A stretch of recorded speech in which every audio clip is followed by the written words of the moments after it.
अभी देख रहे हैं ये आईटी लिंक की होस्टिंग कंपनी है, ये उनकी होस्टिंग मैंने इस वक्त खोली हुई है, ठीक है। तो सेम उसी तरह इसमें भी आ रही है ना सर्विसेज, कि ये आपकी सर्विसेज हैं, और ये मैं उसके सी पैनल में हूँ इस वक्त। ये सी पैनल कौन सी जगह है, नाम से अंदाज़ा हो रहा है, कंट्रोल पैनल है होस्टिंग का, जहाँ से आप सब कुछ कंट्रोल कर रहे होते हो। डोमेन क्या होती है, जो हमारी वेबसाइट है, जो हमारी वेबसाइट का नाम है, जो लीगल नाम हमने बाय किया हुआ है अपनी वेबसाइट के लिए। जब हमने उसे बाई कर लिया है, कोई और उसे बाई नहीं कर सकता। So is called domain. So इसका मतलब क्या हुआ कि हमें जब भी अपनी वेबसाइट बनानी है तो हमें क्या करना है, एक डोमेन खरीदनी है, ठीक है। अब बहुत सारी कंपनीज हैं, जैसे अभी आईटी लिंक्स मैंने खोल लिया आपके सामने, वेबसोल है, सर्वर सी है, नेमचीप है, इजी होस्ट है, पीके होस्ट है, बहुत सारी कंपनीज हैं। आप सिर्फ गूगल करोगे तो लिस्ट हो जाएगी सारी की सारी कंपनीज आपके सामने, आपने कहाँ से बाई करनी है। और इसके लिए कोई ज़रूरी नहीं है कि मुझे बीच में कोई एजेंट भी चाहिए, मैं डायरेक्ट भी बाय कर सकता हूँ, ठीक है। सिर्फ मैंने जब ऑनलाइन बाय करनी है तो उसने मुझसे पेमेंट मेथड पूछना है कि भैया पे कैसे करोगे, आपके पास वीज़ा कार्ड है, क्रेडिट कार्ड है, किस तरीके से। अब तो अगर आप लोकल कंपनी को यूज़ करते हो, ठीक है ना, जैसे मैं कहता हूँ GoDaddy है, उनका लोकल ऑफिस तो कोई नहीं होगा यहाँ पर, ठीक है। वहाँ तो जो कुछ भी करना है हमें ऑनलाइन परचेज करनी है। सो ऑनलाइन में तो फिर वीज़ा कार्ड की ज़रूरत है। लेकिन जब मैं लोकल कंपनीज की बात करता हूँ, जैसे सर्वर सी जो है वो लोकल कंपनी है, ठीक है ना, आईटी लिंक्स जो है ये भी लोकल कंपनी है, और वेबसोल जो है ये भी लोकल कंपनी है। लोकल कंपनी का मतलब क्या है कि इनके लोग यहाँ बैठे हुए हैं, आप इनसे कम्युनिकेट कर सकते हो। तो जब इन लोगों से आप बात करोगे तो अब हमारे पास पेमेंट मेथड्स बढ़ जाएंगे। यानी मैं चाहूँ तो इसको जैज़ कैश भी कर सकता हूँ, चाहूँ तो बैंक ट्रांसफर भी कर सकता हूँ, चाहूँ तो ईजी पैसा भी कर सकता हूँ, ठीक है। लेकिन जब मैं इंटरनेशनल ट्रांजैक्शन वाली कंपनीज को सिलेक्ट करते हैं, मैं नेमचीप की बात करूँ तो वो ऑनलाइन पेमेंट लेते हैं, तो वो नहीं कहेंगे कि इजी पैसा से पेमेंट कर दो, वो यही कहेंगे कि बैंक के थ्रू पेमेंट होनी चाहिए, आपके क्रेडिट कार्ड से पेमेंट होनी चाहिए। लेकिन जब हम ऐसी लोकल कंपनीज को यूज़ कर रहे होंगे तो इधर हमारे पास लोग मौजूद हैं कम्युनिकेट करने के लिए। गूगल करेंगे, इनका नंबर आ जाएगा, इनको बात करेंगे, इनसे कहेंगे जी हमें आपकी ये वाली होस्टिंग पसंद है, हम ये बाय करना चाह रहे हैं। वो आपको कहेंगे कि इस अकाउंट में पैसे डालते हैं, हम आपको सेल कर देते हैं। तो बीच में आपको किसी बंदे की जरूरत नहीं पड़ी, ठीक है। अब हमने पहले बात की है डोमेन की, कि भाई डोमेन नेम ले लिया, मिसाल के तौर पर मेरी वेबसाइट है najibsolutions.com, तो मैंने क्या किया है कि नजीब सॉल्यूशंस का नाम बाय करना है मुझे। अब नाम बाय करने का क्या मतलब है, सब्जेक्ट टू द अवेलेबिलिटी। अगर नाम अवेलेबल ही नहीं होगा फिर तो नहीं मैं बाय कर सकता ना, अगर नाम मौजूद ही नहीं है। मिसाल के तौर पर मैं लेना ही नजीब सॉल्यूशंस चाहता हूँ, तो फिर .com में मुझे अगर नहीं मिल रहा तो मैं क्या करूँगा, .edu में जाने की कोशिश करूँगा, .org में जाने की कोशिश करूँगा, या किसी और एक्सटेंशन में जाने की कोशिश करूँगा। यानी अगर नाम अवेलेबल होगा तो मिलेगा, और जब आप खरीद लोगे तो फिर कोई दूसरा नहीं खरीद सकता। इसी चीज को तो हम लीगैलिटी कह रहे हैं कि ये चीज आपकी लीगल हो जाएगी, यानी कोई और बंदा इसको परचेज नहीं कर सकता, ठीक है। अभी हमने सिर्फ नाम खरीदा, अब नाम मुझे मिल गया najibsolutions.com, लेकिन इसके अंदर तो कुछ भी नहीं पड़ा हुआ। अब हमने क्या करना है, अपनी वेबसाइट को लाइव करना है। सो वेबसाइट को लाइव करने के लिए क्या करना पड़ेगा, वेबसाइट को स्टोर करना पड़ेगा, और स्टोर करने के लिए मुझे क्या चाहिए, स्पेस चाहिए। जैसे मुझे अपने लैपटॉप पे कुछ स्टोर करने के लिए स्पेस चाहिए कि भाई इसमें इतनी हार्ड डिस्क लगाऊंगा तो इतना डाटा स्टोर हो जाएगा। इसी तरह ऑनलाइन स्टोर करने के लिए भी मुझे स्पेस की जरूरत है, दिस स्पेस कॉल्ड होस्टिंग। अब मुझे होस्टिंग भी बाय करनी है। पहले मैंने डोमेन बाय की, अब मैं होस्टिंग बाय करने लगा हूँ। अब मुझे बताएंगे वो कि जनाब ये पैकेजेस हैं होस्टिंग के, आप घर जाइएगा नेट से जाकर चेक करें होस्टिंग के कौन कौन से पैकेज होते हैं, ठीक है।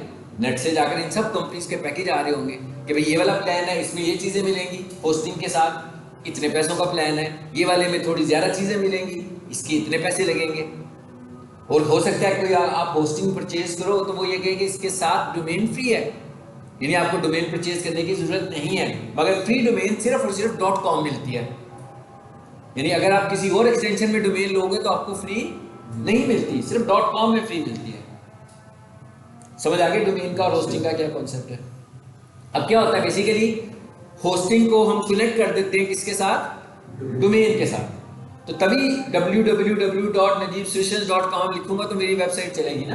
मतलब एक जगह पर मैंने अपनी वेबसाइट को स्टोर किया हुआ है और एक मैंने नाम परचेज किया, तो अब मैंने क्या किया, इन दोनों चीजों को आपस में इंटरलिंक कर देना। यानी मैं यूं कह रहा हूं, मैं कहता हूं कि मेरी ये जो डोमेन है ना najibsolutions.com, ये डाटा कहीं से उठा रही है, तो किसी कंप्यूटर से उठा रही होगी, किसी कंप्यूटर से उठा रही होगी ना, तो उस कंप्यूटर का जो एड्रेस होगा वो जाकर मैं डोमेन में बता दूंगा।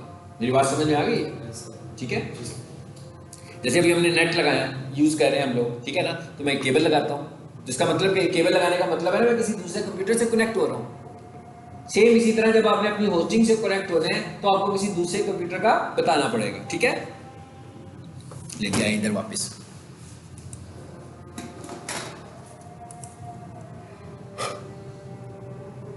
अब बात आगे लेकर चलते हैं। अब हम ये देखते हैं कि सब डोमेन कैसे बनती है। यानी आपके पास एक अकाउंट है, आप उसमें सब डोमेन्स बनाना चाह रहे हैं। यहां पर देखो, यहां पर क्या कह रहा है हमें, कितनी सब डोमेन बना सकती हो भाई आप इसमें।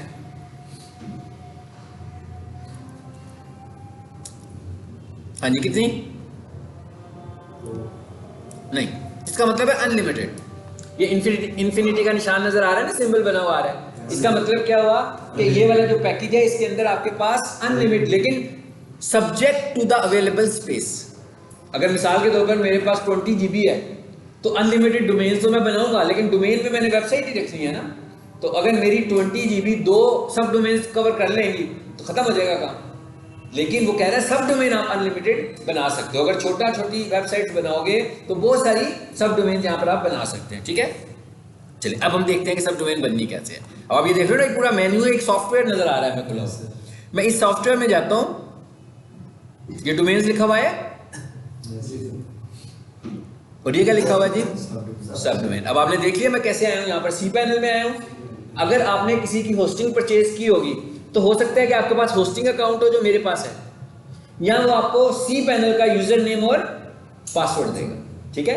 तो सी पैनल को जब मैं लॉगिन करूंगा तो मैं इस जगह पर आ जाऊंगा, और जब मैं होस्टिंग को लॉगिन करूंगा तो भी मैं इधर आऊंगा। सी पैनल के थ्रू आया हूं मैं, देखा ना मैं कैसे आया था, मैंने ये लॉगिन किया ना, यहां से लॉगिन करके मैं इधर आके आया हूं ना, और उसके बाद ये लॉगिन टू सी पैनल लिखा हुआ था।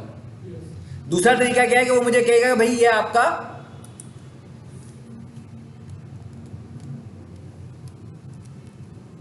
देखिए ये वेबसाइट है ना जिसकी मैंने होस्टिंग परचेज की है फॉर एग्जांपल, तो मैंने लिखा ये और इसके आगे आके लिख दिया सी पैनल।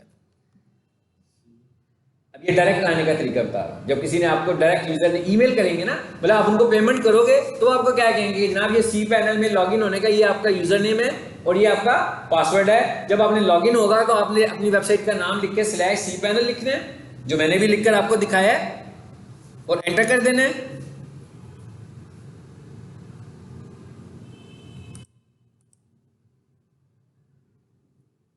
नेट नहीं चला,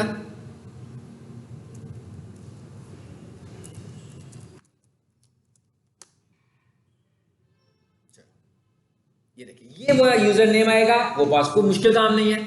ये अब हम किस में आ गए, ये सिर्फ सी पैनल में आए, जबकि आपने होस्टिंग में देखा था ना, होस्टिंग में तो और भी बहुत सारी ऑप्शंस आ रही थी हमारे पास, लेकिन यहां पर हम सीधा सी पैनल में ही आ गए हैं। किस जगह पर आ गए हैं, इस जगह।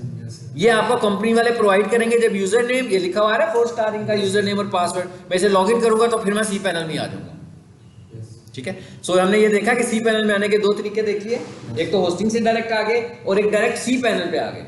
तो डायरेक्ट सी पैनल पे आने का क्या तरीका है कि वेबसाइट का नाम लिख के स्लैश लिखेंगे और उसके आगे सी पैनल लिख देंगे, ठीक है।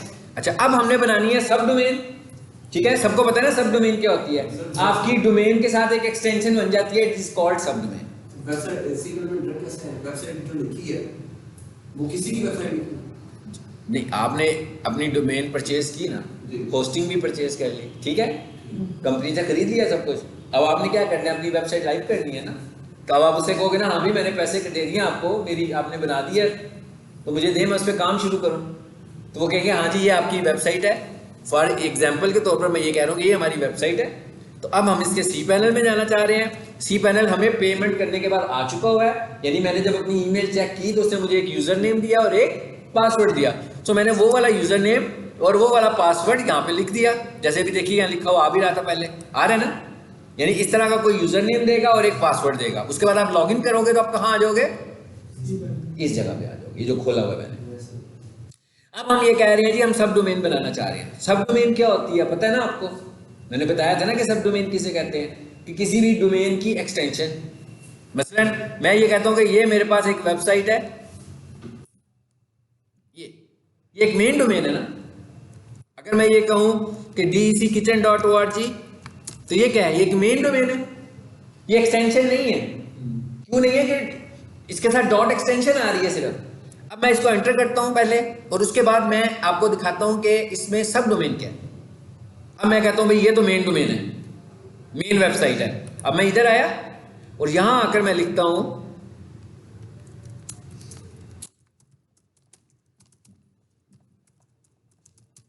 अब देखें क्या हुआ, अब डॉट लगाया मैंने आगे, वेबसाइट के शुरू में एक नाम लिखा है और उसके बाद मैंने डॉट लगा के आगे मेन वेबसाइट का नाम लिखा है, डोमेन का नाम लिखा है। तो ये शुरू में मैंने नाम लिखा है, ये अब ये क्या हो गई है, ये सब डोमेन है इसकी। सब डोमेन क्या है, जैसे विंडोज में फोल्डर बनाते हो और फिर फोल्डर के अंदर एक और फोल्डर बना लेते हो, तो वो सब फोल्डर कहलाता है ना। तो जब डोमेन के अंदर एक और डोमेन बना लेते हैं तो वो सब डोमेन कहलाती है। लेकिन जो सही अथॉरिटी होती है वो किसकी होती है, मेन डोमेन की होती है, ठीक है ना। चलो जी इस पे एंटर करते हैं। अब हम देखते हैं कि ये सब डोमेन है, देखिए ये सब डोमेन है। जैसे मैं ये कह रहा हूं, अब मुझे पता कैसे लग रहा है कि ये सब डोमेन है, पहचान क्या है इसकी,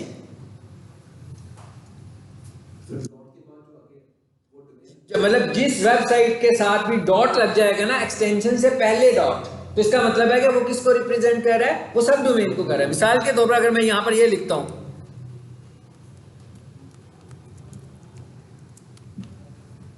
अब ये मेन डोमेन पे वेबसाइट है कि सब डोमेन पे है, मेन डोमेन पर है, starskali.edu.pk मेन डोमेन पर है ना, .edu.pk तो एक्सटेंशन है ना उसकी। अच्छा अगर मैं यहां लिखूं ट्रस्ट स्कूल,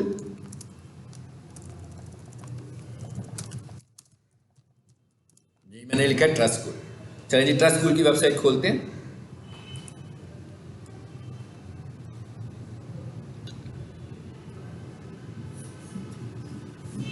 अब आप मुझे बताओ ये मेन डोमेन है कि सब डोमेन है, सब डोमेन, सब डोमेन। देख के बताएं, ऐसे नहीं। देखिए इस पे क्या लिखा हुआ, trustful.edu.pk। आपको सब डोमेन और मेन डोमेन का डिफरेंस नहीं पता लग रहा अभी तक। मैं ये कह रहा हूं कि जब आप डोमेन के अंदर जाकर एक और डोमेन बना लेते हो और वो जो अंदर वाली डोमेन होती है उसका नाम पहले आता है और मेन डोमेन का नाम बाद में आता है, ठीक है। तो इस वक्त क्या लिखा हुआ, trustful.edu.pk, तो इसमें तो सब डोमेन है ही नहीं बीच में कहीं, क्या है, सब डोमेन यहां है। यहां देखिए क्या फर्क, यहां क्या लिखा हुआ है, professional kitchen equipment dot DC kitchen dot org, यानी कि DC kitchen dot org website है, लेकिन प्रोफेशनल किचन क्या है, उसके अंदर एक सब डोमेन। समझ आइए बात की। अच्छा अब मैं इधर आ गया हूं ट्रस्ट स्कूल में। अब ये इस वक्त क्या है जी, डोमेन है, सबको पता लग गया ना ये डोमेन है, ठीक है।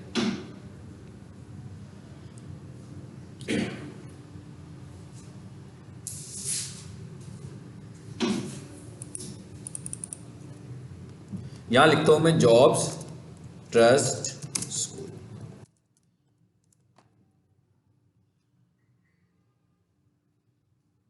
जी अब आ गया एक और यूआरएल आ गया, उसमें क्या लिखा हुआ है, careers.thetrustschool.edu.pk। अब ये मेन डोमेन है कि सब डोमेन है, सब डोमेन। देखो ना अब ये क्या किया उसने, असल में तो ये वेबसाइट थी ना, ये डोमेन है, लेकिन इससे पहले जो आ रहा है कैरियर्स, ये क्या चीज है, ये सब डोमेन बन गई है। समझ आई बात की, आ गई है। कैसे रिकॉग्नाइज कैसे कर रहे हैं कि भाई ये मेन डोमेन है कि सब डोमेन है, सर वो एक्सटेंशन पहले पीछे डॉट आ जाए तो वो, यानी कि आपकी वेबसाइट के नाम से पहले कुछ नाम आ रहा है डॉट के साथ, तो वो क्या है बेसिकली, वो सब डोमेन है, ठीक है। अच्छा अब आइए इधर, अब मैं क्या कह रहा हूं, मैं कह रहा हूं आपको कि मैंने भाई एक सब डोमेन बनानी है और वेबसाइट 4 स्टार इन थी हमारे पास, है ना, उसके अंदर मैं एक सब डोमेन बनाना चाह रहा हूं। आ जाते हैं जी, ये डोमेन्स लिखा हुआ है, डोमेन के अंदर देखें सब डोमेन लिखा होगा, लिखा हुआ है, इधर आते हैं। अब क्या पूछ रहा है, कहता है भाई सब डोमेन का क्या नाम रखोगे, ये पूछा है ना आपसे, ठीक है। मैं कहता हूं भाई सब डोमेन का नाम मैंने रखना है, चलो जी XYZ रख लेते हैं, कोई भी रख लेते हैं, या टेस्ट रख लेते हैं, टेस्ट। चेक करें पहले भी कोई सब डोमेन बनी है, नीचे देखो एक ऑलरेडी भी बनी हुई है, 4star.4starin.com बनी है ना, और एक और बनी हुई है online digital marketing courses .4starin.com, दो बनी हुई है, एक ये बनी हुई है और एक नीचे बनी है, यानी कि दो सब डोमेन है इसकी। अब इसका मतलब है मैं एक और सब डोमेन बनाने जा रहा हूं और उसका मैं क्या नाम रख रहा हूं, टेस्ट। ओके, क्रिएट करें। ये क्या कह रहा है, ये कहां पे स्टोर होगी, डॉक्यूमेंट रूट का क्या मतलब है कि इसके अंदर जो आपने अपनी वेबसाइट को अपलोड करना है वो कहां पे अपलोड होगी, पब्लिक HTML के अंदर, ये फोल्डर बता रही है। अब ये जो चीजें वो यहां मुझे बता रहा है, इनमें से कोई भी चीज ऐसी नहीं है जो मेरे कंप्यूटर की हो, ऑफलाइन हो। ये सब चीजें कौन सी दिखा रहा है, वो ऑनलाइन चीजें दिखा रहा है, जहां पर डाटा ऑनलाइन स्टोर हो रहा है। क्रिएट करें जिसको जी, गो बैक,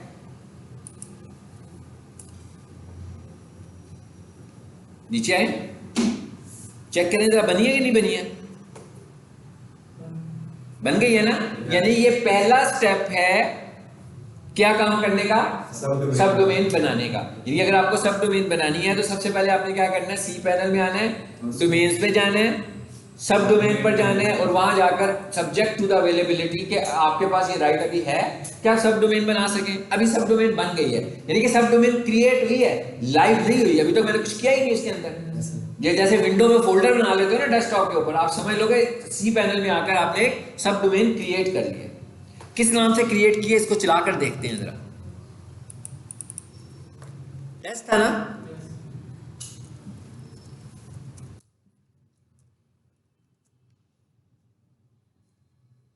बन गई, बन गई है, लेकिन कह रहा है फॉरबिडन, अभी आपको इसके अंदर जाने की इजाजत नहीं दे रहा, इसलिए कि इसके अंदर कुछ है ही नहीं। अभी तो हमने इसके अंदर कुछ भी नहीं रखा। अब इसके अंदर क्या होना चाहिए, वेबसाइट होनी चाहिए, ऐसे ही है ना, इसके अंदर हमारी कोई वेबसाइट होनी चाहिए, ठीक है। तो अब हम आते हैं, देखते हैं आगे, अगले मरहले में देखते हैं क्या करना चाहिए हमें। इसे बंद कर दें विंडो को। अब ये क्या जी, किस चीज का निशान है, ये मेन्यू का निशान है कि वापस मेन्यू पे आ जाओ। और यहां पर आपके पास आ रहा होगा फाइल मैनेजर, देखिए जरा कहां है ये, यहां से आकर आपने अपनी वेबसाइट को अपलोड करना है, यानी कि फाइल मैनेजर से आकर इधर आए, आगे। और वो क्या कह रहा था मुझे कि कहां पे है भाई, रूट डायरेक्टरी कौन सी है आपकी, बता रहा था ना कि रूट फोल्डर ये वाला है। कौन सा बता रहा था वो रूट फोल्डर में, ये लिखा हुआ था, पब्लिक HTML लिखा था ना उसने। चलें जिसे खोलें जरा।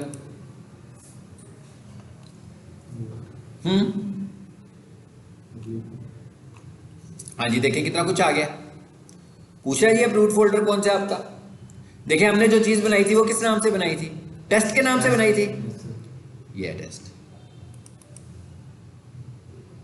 यही है। अब हमने क्या करना है, कोई भी वेबसाइट कौन सी फाइल से चलती है, मैंने बताया था आपको, कोई भी वेबसाइट जो चल रही होती है असल में कौन सी फाइल होती है जिससे वो चल रही होती है, इंडेक्स। आपको भी जो मैंने प्रोजेक्ट दिया हुआ है उसमें भी इंडेक्स की फाइल है ना, जिसे आप खोलते हो, पहले सबसे पहले इंडेक्स की फाइल को खोलते हैं। लेंगे जरा पीक में आते हैं,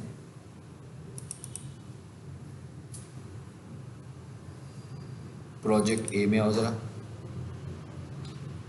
जी, इसको खोलें जरा पहले, पता लगे आपको। ये देखिए इंडेक्स की फाइल है ना, इसे मैं खोलूं,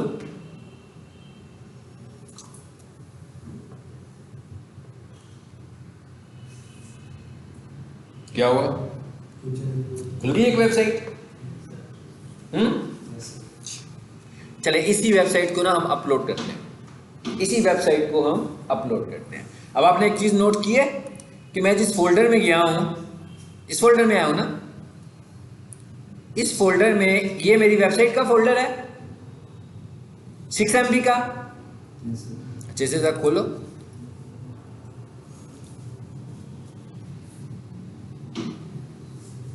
बिल्कुल ठीक है। और ये कितना है जी साइज इसका, 2.65 MB, सिर्फ 3 MB की फाइल है ना। आपने जब भी अपनी वेबसाइट, अब देखिए ये वेबसाइट तो ये है, ये वेबसाइट कितने सारे फोल्डर्स और फाइलों पर मुश्तमिल है, ऐसे ही है ना।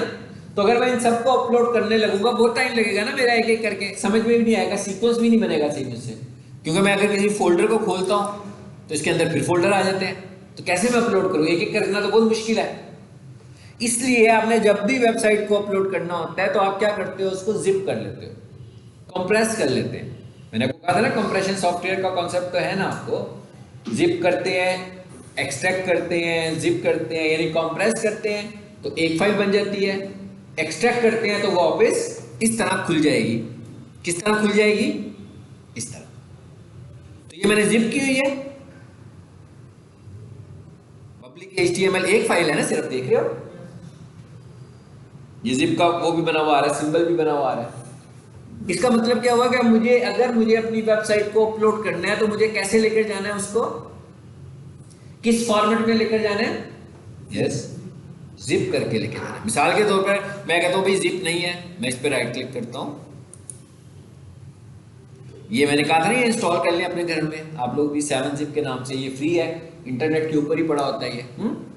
इंटरनेट जो ये सी पैनल्स जो होते हैं ये 7zip को भी सपोर्ट करते हैं और WinZip को भी करते हैं, तो इन दोनों में से कोई भी कर लें। WinZip आपको पेड भी लेगा शायद, तो ये फ्री मिल जाता है, तो यही इंस्टॉल कर लें। हाँ 7zip डाउनलोड 7zip करोगे तो गूगल पर आ जाएगा, क्लिक करोगे तो डाउनलोड हो जाएगा, और रीस्टार्ट करोगे तो फिर इस तरीके से राइट क्लिक पर ये नज़र भी आना शुरू हो जाएगा, जैसे मुझे यहाँ पे नज़र आ रहा है। ठीक है, तो इसकी मदद से मैंने इसको जिप किया हुआ है। जैसे मैं इसको जिप करना चाह रहा हूँ आपको दिखाने के लिए, तो ये क्या लिखा हुआ आ रहा है, आ गया ना जिप की ऑप्शन, आ गई है। यस सिंपली मैं क्या करूंगा इसको, चलो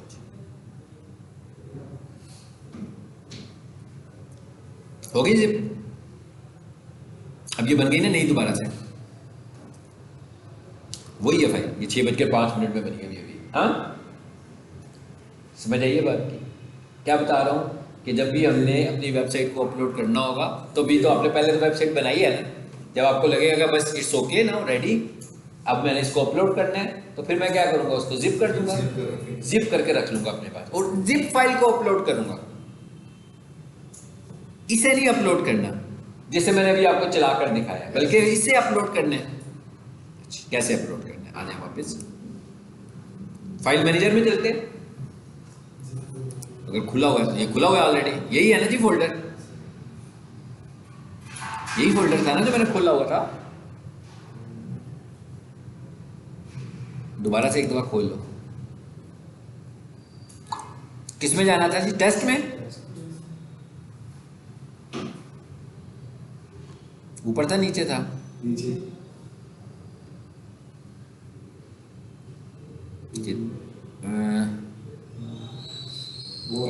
ठीक है जी, इसे खोले आगे। अब क्या करना है आपने, अपलोड करना है। अब हमने पहले क्या किया, हमने जिप करके रख लिया अपने कंप्यूटर पे, अब हमने क्या किया, अपलोड, फिर क्या कहता है, सिलेक्ट फाइल। अब यहां पर एक से ज्यादा फाइलें तो नहीं है ना, अभी एक ही फाइल है ना जिसे मैं लेके आ रहा हूं यहां जी। उस लोकेशन पर चला जाता हूं जहां से मैं लाया था अभी इसको, चाहूं तो मैं उसको ड्रैग करके भी यहां ला सकता हूं। कैसे, कौन सा फोल्डर है, ये है ना, ये पीछे देखें लिखा हुआ है ड्रैग फाइल्स है, लिखा हुआ है, तो मैं इसको यहां से पकड़ूंगा जिसको मैंने लाना है और ड्रैग करके लाके सॉरी यहां जाके ड्रॉप कर दूंगा बस। चलो शुरू हो गया, अपलोड होना शुरू हो गया। ब्लू, रेड और ग्रीन, तीन कलर्स आएंगे। ब्लू का मतलब है अभी अपलोड हो रहा है, ग्रीन का मतलब है बिल्कुल ठीक हुआ, रेड का मतलब है कि भाई इसमें कोई इन्फेक्शन है, इसे ना यूज करें, वायरस वगैरह अगर होगा तो, यानी कि उसको अपलोड नहीं करेगा। ग्रीन कलर में करेगा तो इसका मतलब है कि डन, ठीक हो गया, इसका मतलब है कि हो गया जी। चलो अब क्या करें, गो बैक।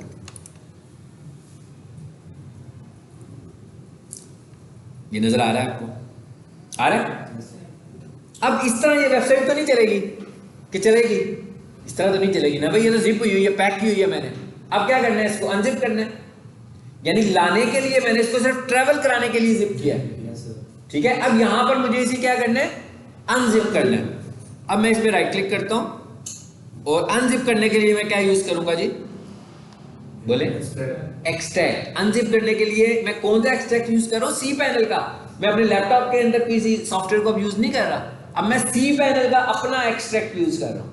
लेकिन जब मैं ला रहा था तो उस वक्त मैंने अपने लैपटॉप में से 7 जिप यूज किया था और इसको जिप किया था। चलो जी, इस पर क्लिक कर दें। पूछ रहे कहां पे आने लगे? मैंने कहा हाँ भी टेस्ट में आए, सही है ना, सही जगह बताई है कि पब्लिक HTML, उसके अंदर टेस्ट एक्सट्रैक्ट, डन।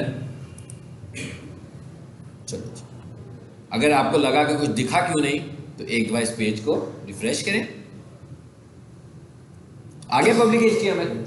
बस अब एक और चीज याद रखनी है कि सब डोमेन है, मेन डोमेन नहीं है। अगर मेन डोमेन होती तो जो मेन पब्लिक HTML था उसी में डाटा था। देखा था ना आपने कितना कुछ पढ़ा हुआ था। ये क्योंकि सब डोमेन है तो आपकी जो वेबसाइट है वो इस सब डोमेन फोल्डर के अंदर खुलनी चाहिए, लेकिन उसके अंदर कोई और फोल्डर नहीं होना चाहिए। जैसे अभी उसके अंदर एक फोल्डर बन गया ना पब्लिक HTML का, एक स्टेप आगे चला गया ना। तो अब test.4 स्टार के साथ तो नहीं खुलेगा ये, क्योंकि रूट चेंज हो गया इसका।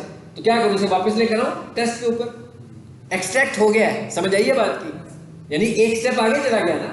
मैंने उसे कहा टेस्ट में लेकर आओ, लेकिन वो टेस्ट के अंदर एक और फोल्डर में ले आया।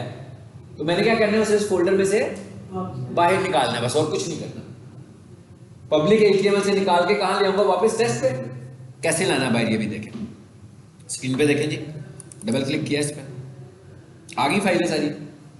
ये क्या लिखा हुआ आ रहा है, सब कुछ सिलेक्ट हो गया। अब मुझे क्या करना है, इसको इस फोल्डर में से निकालना है और इसके पीछे वाले में रख देना है, ऐसे ही है ना। इस फोल्डर में से निकालना है, पीछे वाले में रख देना है। इसका मतलब क्या होगा, अब मैं इसको इस दफा कॉपी तो नहीं कर रहा, मूव कर रहा हूं, एक जगह से दूसरी जगह ट्रांसफर करना चाहता हूं ना, तो मूव कर रहा हूं। तो इसलिए इस दफा मैं कॉपी की कमांड नहीं इस्तेमाल करूंगा, बल्कि मैं मूव की कमांड इस्तेमाल करूंगा। मूव पे आए, ये देखिए नीचे पाथ पड़े जरा, क्या कह रहा है, कहता है पब्लिक HTML के अंदर टेस्ट, टेस्ट के अंदर पब्लिक HTML, ऐसा ही है ना।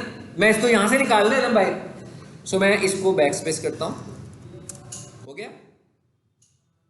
और फिर क्या कर देता हूं,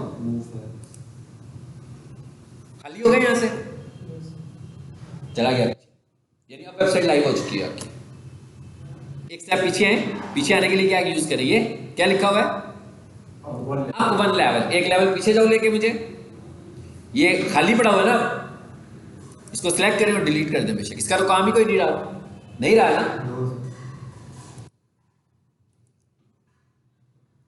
चलिए अब वेबसाइट पे जिस पे एरर आ रहा था इसको दोबारा चलाएं, अब ये चलेगी।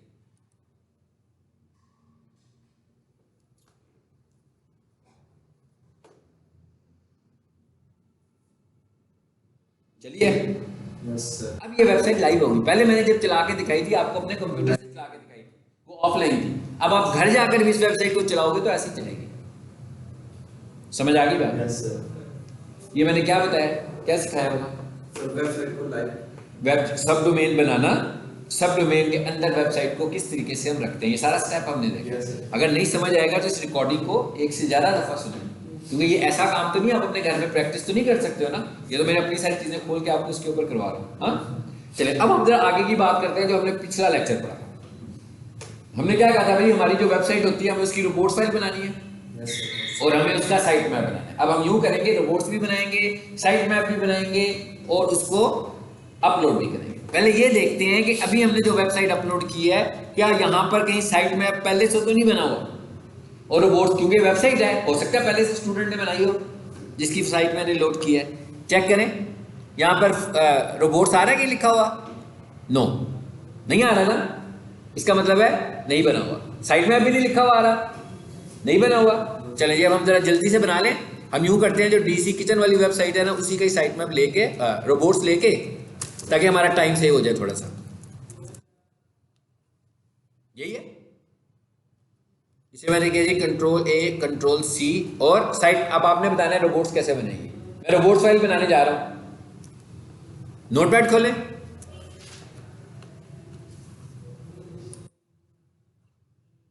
हाँ जी,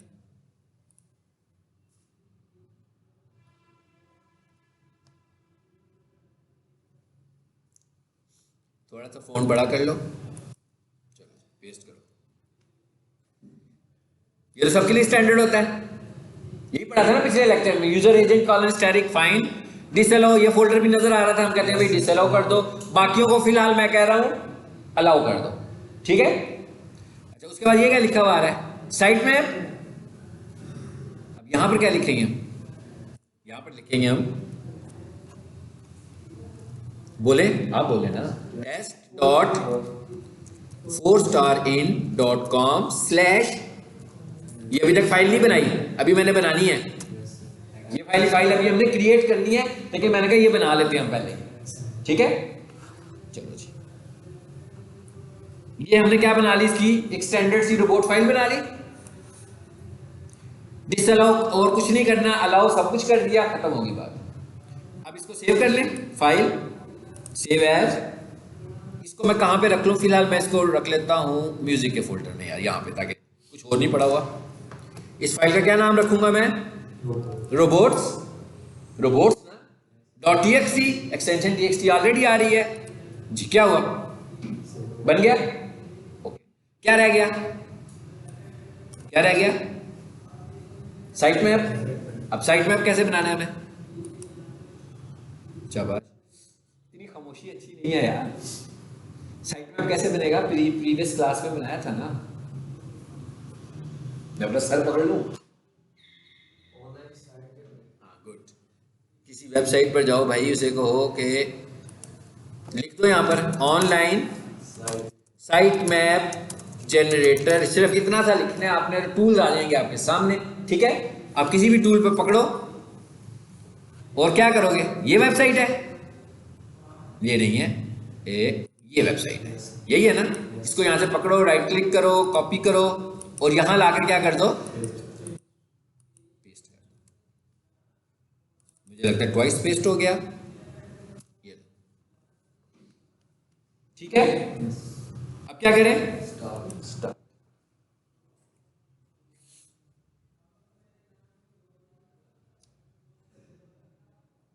बन गई। ये क्या लिखा हुआ है, व्यू साइट मैप डिटेल्स, चलो आगे फाइल डाउनलोड करूं उसको, ये कहां चली गई है, ये डाउनलोड में ऑलरेडी बहुत सारे साइट मैप्स पड़े हुए हैं, मैं इसको यहां से उठाता हूं, कंट्रोल एक्स करें, उधर ही रख लेता हूं जहां मैंने दूसरी चीज रखी थी। कहां रखी थी वो, म्यूजिक के फोल्डर में थी, यहीं पे लाकर इसको भी पेस्ट कर दो। मगर मैंने आपको क्या कहा था, इसका नाम क्या होना चाहिए, इसका नाम होना चाहिए साइट मैप। यहां पर नाम क्या आ रहा था, साइट मैप 2 आ रहा था ना, क्योंकि बहुत सारी फाइलें जो बन गई थी। तो सबसे पहले आपने रोबोट्स का नाम बिल्कुल चेंज नहीं हो सकता, साइट मैप का नाम बिल्कुल चेंज नहीं हो सकता। सो ये नाम आपको याद रखने हैं कि साइट मैप होगा, साइट मैप 1 2 3 नहीं होगा। तो अगर ये 1 2 3 के साथ बने तो आप उसको रीनेम कर दें जस्ट, ठीक है, जैसे फोल्डर को या फाइल को विंडो में रीनेम करते हैं।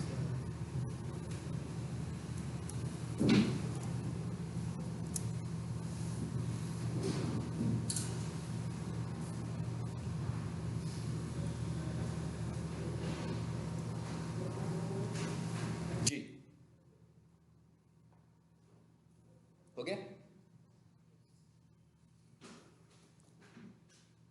मैंने चेंज कर दिया ना नाम उसका, पहले 2 लिखा हुआ आ रहा था ना उसके साथ, मैंने उसको साइट मैप कर दिया, 2 रिमूव कर दिया उसका। अब मुझे क्या करना है, इन दोनों फाइलों को अपलोड करना है। ओके, कहां पर अपलोड करना है जी,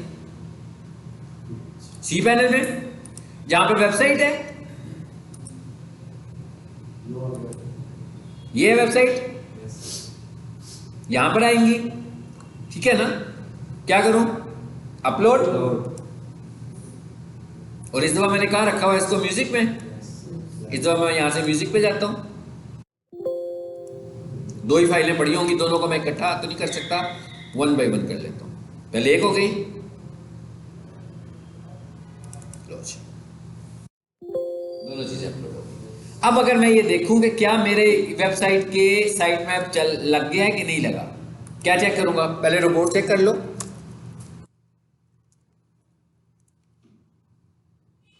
आ गया। अब ये टेस्ट वाली वेबसाइट है,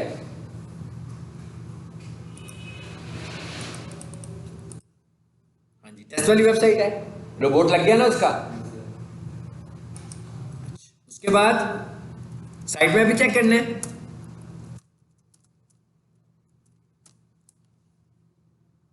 लग गया, ये भी इम्प्लीमेंट हो चुका हुआ है। ये दो काम हो गए हमारे, समझ आइए। हाँ अच्छा, अब अगली चीज क्या है हमारी, हमने अपनी वेबसाइट को, हम कह रहे थे ना कि भाई टेक्निकल एसईओ कर रहे हैं तो क्राउलर ने हमारी वेबसाइट को देखना है तो ही हमने रैंक करना है। तो जब तक हम गूगल से अपनी वेबसाइट को सही तरह से अप्रूव नहीं कराएंगे, क्राउलर अपना एक्टिविटीज सही तरीके से स्टार्ट नहीं करेगा, तो हमें क्या करना है, अब अपनी वेबसाइट को गूगल को सबमिट करना है। इसके लिए मैंने क्या बताया था कि हम क्या इस्तेमाल करते हैं, प्लेटफॉर्म गूगल सर्च कंसोल। अगर हम अपनी वेबसाइट गूगल को सबमिट करना चाहते हैं तो इसके लिए हम प्लेटफॉर्म इस्तेमाल करेंगे गूगल सर्च कंसोल। ये भी गूगल का ही है, ये भी जीमेल से चलेगा। तो हम यहां पर आते हैं, मैं अपना जीमेल खोलता हूं, बल्कि इसमें नहीं खोलता मैं, क्योंकि इसमें ऑलरेडी बहुत सारे सर्च कंसोल पड़े हुए हैं तो आप परेशान हो जाओगे, इसलिए मैं कोई ऐसा ईमेल खोलता हूं जिसपे पहले से कोई कंसोल ना हो।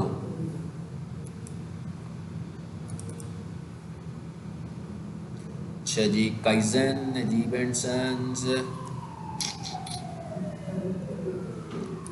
इसे खोल लेते हैं।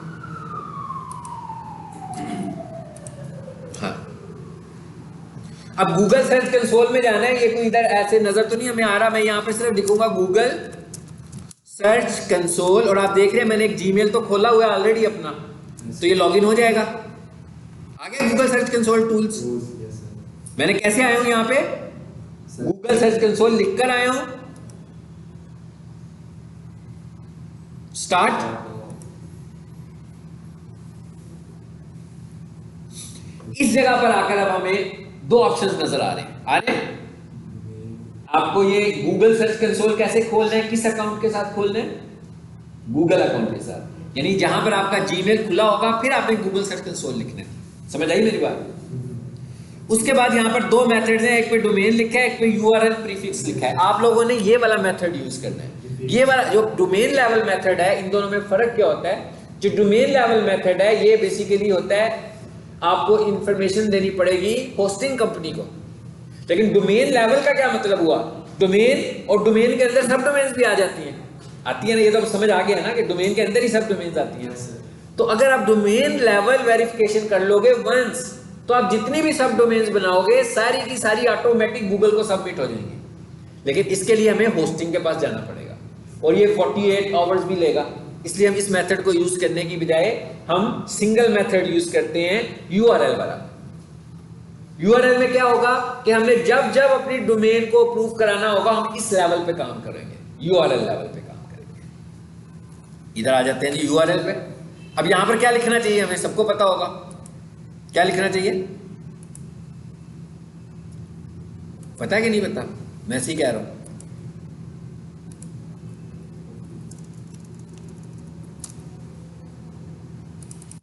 भाई मैंने क्या कहा, वेबसाइट को अप्रूव कराना है ना, तो वेबसाइट का नाम बताना पड़ेगा ना वहां पर, ठीक है ना, जो हमारी नहीं सब डोमेन का पूरा नाम बताएंगे, अपनी सब डोमेन का नाम बताएंगे तभी अप्रूव होगी ना। मतलब मैं कहता हूं मैंने कोई चीज अप्रूव करानी है तो मुझे कहेंगे ना भाई हाँ भी अपना डाटा दो, क्या अप्रूव कराना है तुमने, तो मैं कह रहा हूं मैंने अपनी सब डोमेन को अप्रूव कराना है तो मुझे अपनी सब डोमेन बतानी पड़ेगी। यहाँ पे इधर आ जाए,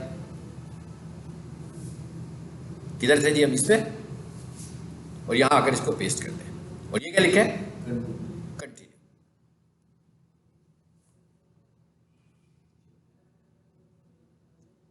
जी ऊपर देखिए क्या लिखा हुआ आ गया, पता लगे, ये समझिए मैं क्या कर रहा हूं, मैं ये पता है सबको मैं क्या कर रहा हूं, अपनी वेबसाइट को गूगल सर्च कंसोल से यानी गूगल से अप्रूव करा रहा हूं।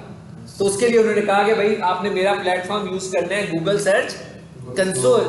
तो उधर आया हूं मैं, उधर आकर मैंने यूआरएल प्रीफिक्स वाले मेथड में जाकर अपनी वेबसाइट का नाम लिखा है, चाहे वो मेन डोमेन है चाहे वो सब डोमेन है, क्योंकि इस वक्त मैं सब डोमेन को प्रूव कराना चाह रहा था तो मैंने सब डोमेन लिखी है। लेकिन अगर फॉर एग्जांपल मैं सब डोमेन पे काम ही ना कर रहा होता, मैं सिर्फ अपनी मेन डोमेन पे काम करता तो मैं मेन डोमेन लिख देता। उसके बाद उसने क्या कहा, कहता है वेरीफाई ऑनरशिप, कहता है हाँ अब आप प्रूव करेंगे क्या ये वाकई आपकी वेबसाइट है। इस तरह तो कोई भी कर सकता है ना, किसी दूसरी की वेबसाइट पे भी जाकर यूं कह देती कि इसे प्रूव कर लें ये मेरी वेबसाइट है, सो इसको वेरीफाई करने का उसने मेथड क्या रखा हुआ है, कहता है मैं आपको एक कोड दूंगा, जैसे आपके मोबाइल पे कोड आता होता है, कहता है मैं आपको कोड दूंगा, इसको आपने जाकर अपनी वेबसाइट पे पेस्ट कर देना। पेस्ट करने के दो मेथड्स हैं, एक तो अपनी फाइल के हेड हिस्से में पेस्ट कर दो या पूरी की पूरी फाइल को अपलोड कर दो, दोनों में से जो आपको आसान लगता है कहता है वो कर लो। अब दोनों को करने का तरीका क्या है, पहला तरीका क्या है, ये क्या लिखा हुआ है, डाउनलोड दिस फाइल। सिंपल, कह रहा है भाई इस फाइल को डाउनलोड करें और जैसे भी मैंने अपनी वेबसाइट अपलोड की है ना जहां पे, कह रहा है वहीं पर इसको भी अपलोड कर दो, एक तरीका। दूसरा तरीका नीचे आए जरा, दूसरा तरीका क्या कह रहा है, HTML टैग क्या कहता है, कहता है add a meta tag to your site's home page. सबको पता है ना मेटा टैग क्या होता है, कहता है ये मैं आपको एक मेटा टैग दे रहा हूं, ये देखें आ गया, कहता है इसे कॉपी करें और आपकी जो इंडेक्स फाइल है, होम पेज की जो फाइल है, होम पेज की फाइल इंडेक्स फाइल होती है ना, होम पेज की फाइल में जाकर इसको पेस्ट कर दें। यानी दो मेथड हो गए, पहला मेथड मैं डाउनलोड कर दिया। पहले मेथड में वो कहता है इसे डाउनलोड करें और कहां पे इसको अपलोड करें, जहां पर आपकी वेबसाइट पड़ी हुई है। दूसरा मेथड क्या है जी, HTML दे रहा है। कहता है भाई मैं आपको एक टैग दे रहा हूं, इसको अपने होम पेज पे जाकर हेड पोर्शन में पेस्ट कर दो। होम पेज किस फाइल को कहते हैं, इंडेक्स वाली फाइल को, ठीक है। सो हम कहते हैं भाई हम पहले वाला तरीका यूज कर लेते हैं, वो ज्यादा आसान है। हाँ, फाइल खोलने की क्या जरूरत है, सो मैं इस पे क्लिक करूं और एक और चीज देखें, ये जो भी कोड होगा, जब भी सर्च कंसोल का कोड आएगा वो शुरू हमेशा गूगल से होगा और उसके आगे कोई नंबर लिखा होगा, ऐसे ही ये भी ऐसे शुरू हो रहा है ना। सो मैं इस पे क्लिक करता हूं, मतलब आपको पता लग जाए ना कि ये सर्च कंसोल है, जैसे आपको पता लग गया कि ये रोबोट्स की फाइल है, जैसे आपको पता लग गया ये साइट मैप है, इसी तरह जो सर्च कंसोल की फाइल होगी वो कैसे शुरू होगा, उसका नाम गूगल के टर्म से स्टार्ट हो रहा होगा। लो जी आ गई, यही फाइल है, इसको भी जरा डाउनलोड करो, इस पे जाएं, इसकी लोकेशन पे शो इन फोल्डर, ठीक है। इसके नाम के साथ तो 1 2 3 नहीं आया ना, इसका मतलब इस फोल्डर में मैंने इसको पहली दफा डाउनलोड किया, सो इसका मतलब इसे कॉपी करने की जरूरत नहीं, इसको यहीं से अपलोड कर देते हैं वहां पे जाके। हाँ, अब इसको अपलोड कैसे करना है, सेम वही तरीका। कौन सा तरीका, इधर आगे इस फोल्डर को खोलो, किसको खोलें जी, डाउनलोड को, जरा साइड पे कर लें ताकि नजर आता रहे क्या हो रहा है। क्या करूं, जिसे यहां से पकड़ूं, दो तरीके बताए थे ना, यहां अपलोड कर लें या ड्रैग कर लें, जो आपको आसान लगता हो। कुछ हुआ कि नहीं हुआ, हो गया। अच्छा, अब उसकी इंस्ट्रक्शंस के मुताबिक मैंने इसे अपलोड कर दिया, अब मुझे उसे वहां जाके बताना चाहिए ना कि भाई अपलोड हो गया, अब चेक करो। अब आप चेक कर ले, वाकई मेरी वेबसाइट है। इधर आते हैं वापस, अब हम उसे कह रहे हैं कि चेक करो ये वाकई वेबसाइट मेरी है, तो हम क्या करेंगे, वेरीफाई। अब एक चीज याद रखनी है, अगर तो आप डाउनलोड फाइल वाला हिस्सा करो तो आपने इस वेरीफाई को यूज करना है, ठीक है। अगर आप कोड टाइप करते हैं फाइल में, नीचे आए, इस वेरीफाई को यूज करें। मेरी बात समझ में आ गई ना, यानी दोनों के वेरीफाई बटन अलग अलग दिए हुए हैं। अगर आपने फाइल डाउनलोड करनी है तो फिर फाइल के नीचे जो वेरीफाई है उसको क्लिक करना है, कर दूं,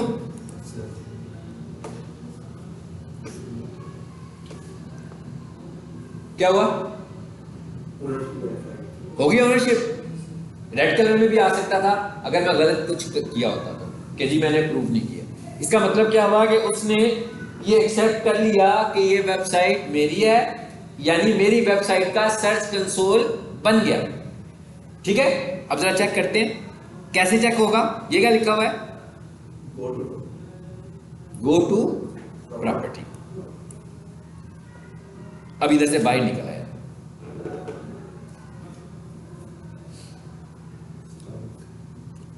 स्टार्ट, चलो जी आगे।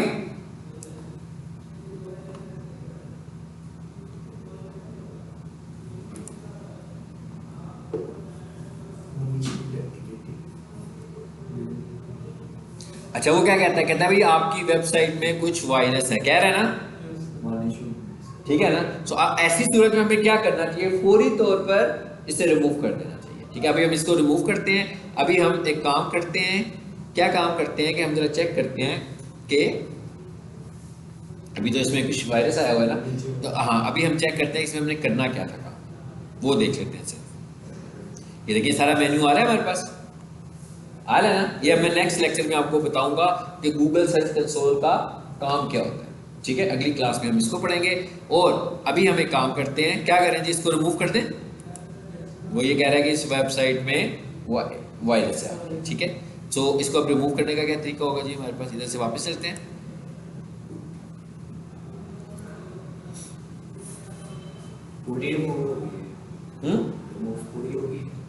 अपलोड हुई, अभी तो रिमूव की नहीं, अब करने लगे, पहले तो नहीं किया आपने कुछ भी। हाँ जी, अब क्या करें रिमूव करने के लिए, इधर आए जरा वापस, अप 1 लेवल, टेस्ट कहाँ लिखा हुआ है, यहाँ पर ये टेस्ट लिखा था ना, इस वक्त हम इसमें आ जाए वापस। हाँ जी, इधर आ जाओ, अब देखो टेस्ट किधर है। सबसे पहले मैं इसको सिलेक्ट करता हूँ, डिलीट करता हूँ, और ये क्या लिखा हुआ है जी, स्किप द ट्रैश। इसका ट्रैश है, जैसे जीमेल में होता है, तो मैं कहता हूँ उसमें भी ना डालो, इसको रिमूव ही कर दो, खतरनाक सा डाटा ये, तो इसे हम डिलीट कर देते हैं, कंफर्म। चलो अब हमने क्या किया था, इसकी एक सब डोमेन भी बनाई थी, अगर आपको याद हो, बनाई थी ना। अब मैं उसको भी खत्म करने लगा हूँ, वो भी देख लें आपको कैसे खत्म होनी है। वो सही है। नहीं वो सब कुछ खत्म कर देते हैं ना, रिमूव कर देते हैं, ठीक है। कहाँ है जी, उसका तो वायरस से कोई ताल्लुक नहीं ना, वायरस का ताल्लुक किसके, कंटेंट से है ना, तो हम कह रहे हैं सब कुछ ही रिमूव कर देना। तो आपको समझाने के लिए किया था ना सिर्फ। ये क्या करूं जिसको, रिमूव, डिलीट,